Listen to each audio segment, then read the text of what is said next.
Hi, welcome back to the Informant. My name is Valeria Lora, and today we're going to be talking about the nuclear weapons that are the most dangerous weapons on Earth. But I'm having a partner that is Orlando Bustamante. He is going to be giving us some advice about this topic and also certain information that is necessary about the different countries that have these types of laws about the nuclear weapons. But first, I'm going to be giving you certain information about the nuclear weapons, also what has the government done to stop the proliferation of nuclear weapons, and certain information about a non-participant, non-profit organization that works in the nuclear area. Well, now, what are the nuclear weapons? One can destroy a whole city, potentially killing millions and jeopardizing the natural environment and lives of future generations through its long-term catastrophic effects. The dangers of such weapons arise from their very existence. What has the government done to stop the proliferation of nuclear weapons? The United Nations Office for Disarmament Affairs, which acronyms are UNODA, is a department of the United Nations Secretariat established in January 1998 as part of the United Nations Secretary General Kofi Annan's plans to reform the UN as presented in his report to the General Assembly in July 1997. Its goal is to promote nuclear disarmament and non-proliferation and the strengthening of the disarmament regimes in respect to other weapons of mass destruction, chemical and biological weapons.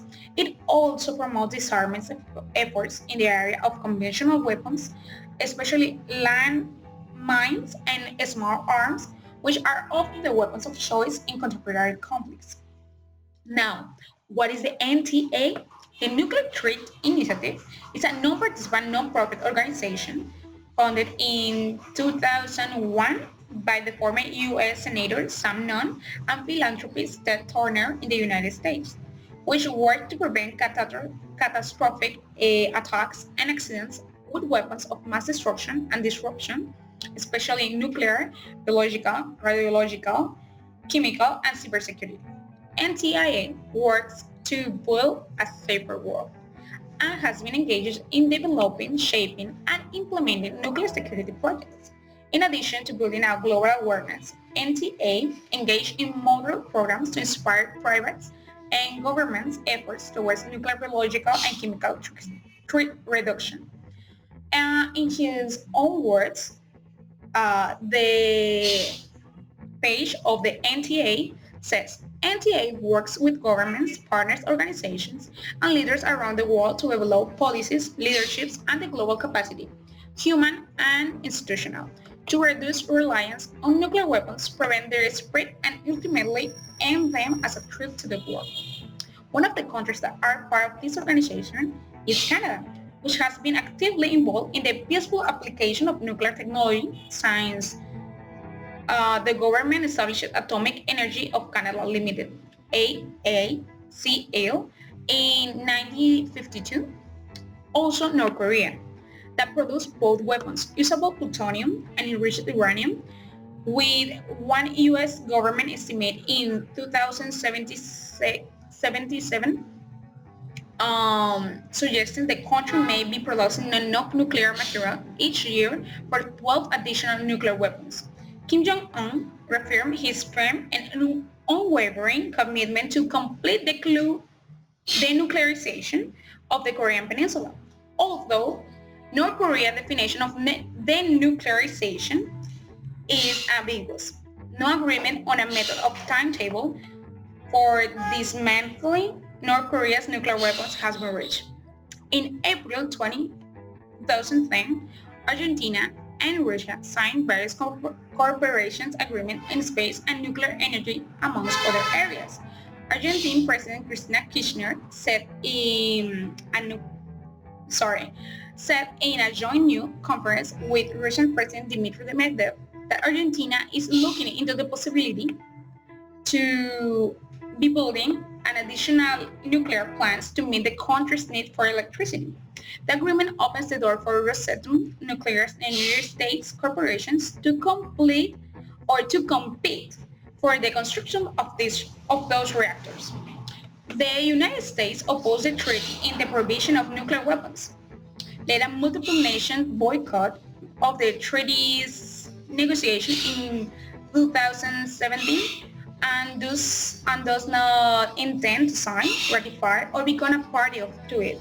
United States is currently modernizing all three legs of its nuclear threat, which according to independent analysis estimate could cost over $1 trillion over a 13 years period. Additionally, to Trump's administration in 2018, nuclear posture review called for the development of new types of nuclear weapons, including a new low-shield nuclear warhead which began production in 2019. So this little information will help you to have a clear view about this topic. Now, my partner, Orlando Bustamante, is going to be explaining a little more about this case. Hi everyone, as Valeria said, I'm Orlando Bustamante and I want to continue talking about this topic of nuclear weapons and their proliferation. With recent tensions between US and Iran, and everything that has been happening, you might be hearing affair about nuclear weapons, they are considered the most destructive weapons in the world. They have explosions that are so powerful that just one nuclear bomb can destroy an entire city. So nukes, as they are denominated as nuclear weapons, are far more damaging and more dangerous than even the biggest normal nuclear bombs.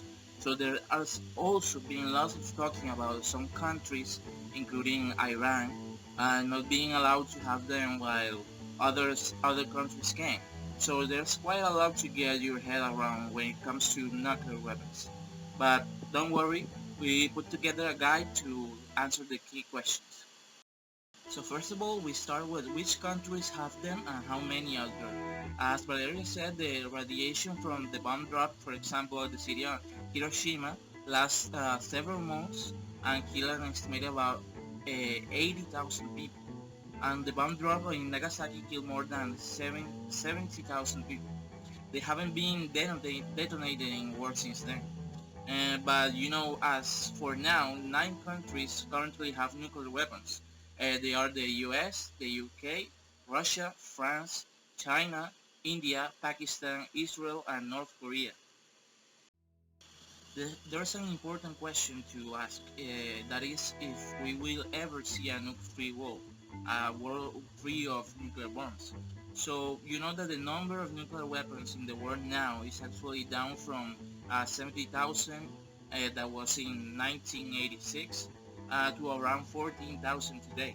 So in the US, UK, and Russia, they all have been reducing their stockpiles of nuclear weapons, but for China, Pakistan, India, and North Korea, they are believed to be producing even more.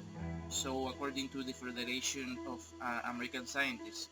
So in July of 2017, 3 years ago, 4 years ago, it looked as though the world was a step closer of becoming nuclear weapon free when more than 100 countries endorsed a UN treaty to be all them together to sign an agreement to reduce these nuclear weapons. While countries with nuclear weapons such as the UK, the US, France, as I already said, and even Russia boycotted the treaty. The UK and France have said that the agreement didn't take into account the realities of international security.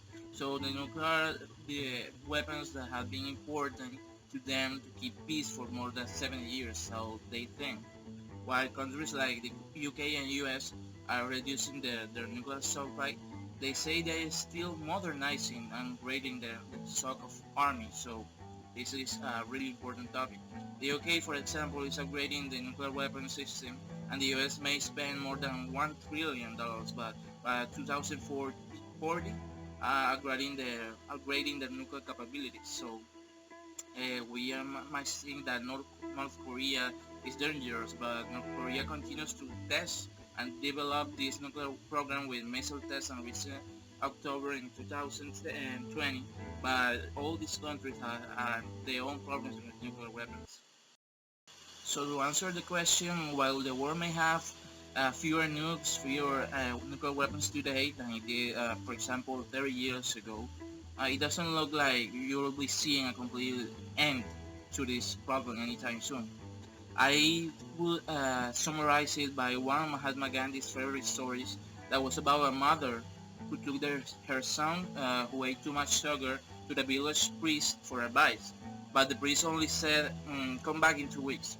After 2 weeks he returned, he told the young man, please reduce your sugar consumption. And when the mother asked why he did not say that the first time, he said, 2 weeks ago I was eating a lot of sugar myself, so I had to reduce my own sugar consumption before dispensing advice.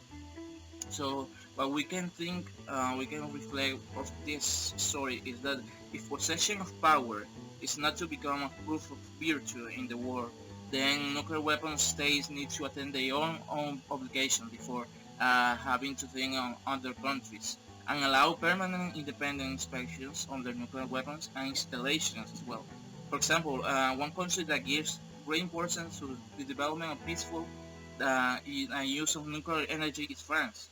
So they have this available, but an affordable but green source of energy. So nuclear energy has been an important role against a backdrop of growing electricity consumption in all regions of the world and the need of clean energy so fight the climate changes. I would like to end by saying that we all must do our part in this change. For example, we have the different groups and the international safeguard system that has been around since 1970 is to successfully prevent the diversion of different material into weapons, so its scope has been widened to address unclear nuclear activities. So this organization undertakes regular inspections of civil nuclear facilities and it enhances the movement of nuclear materials through them so they can reduce it and people can join them too. So these safeguards are backed by diplomatic and economic measures. I think that most countries participate in international initiatives and groups designed to limit the proliferation of nuclear weapons. So if you can do your part, if you can join us, it would be really great to our planet. And with this, I would like to thank you for hearing us, for listening to our case. And I thank you and I welcome you back to your questions and to your maybe anything that you want to say. And see you next time. And thank you, Valeria, also. And goodbye.